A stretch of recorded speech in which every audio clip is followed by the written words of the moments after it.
એક વ્યક્તિએ હજરત મોહમ્મદને કહ્યું, હું લડાઈમાં જવા તૈયાર છું. તારી માં જીવે છે? મોહમ્મદ સાહેબે પૂછ્યું.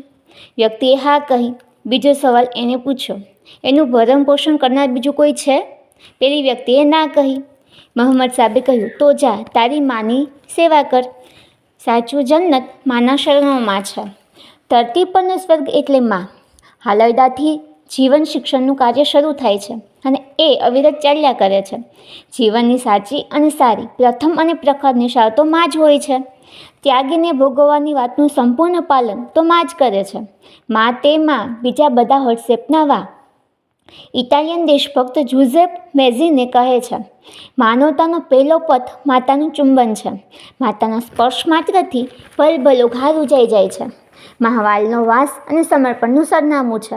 નવરાત્રિમાં શૈલપુત્રી, બ્રહ્મચારિણી, ચંદ્રઘટા, કુષ્માંડા, સ્કંદમાતા, કાત્યાયની, કાલરાત્રિ, મહાગૌરી, સિદ્ધિદાત્રી, આ 9 માતાની આરાધના ઉપાસના કરીએ છીએ. ભારત એક દેશ છે કે જ્યાં માતાઓનું સન્માન, ભવ્ય અને દિવ્ય સન્માન થાય છે.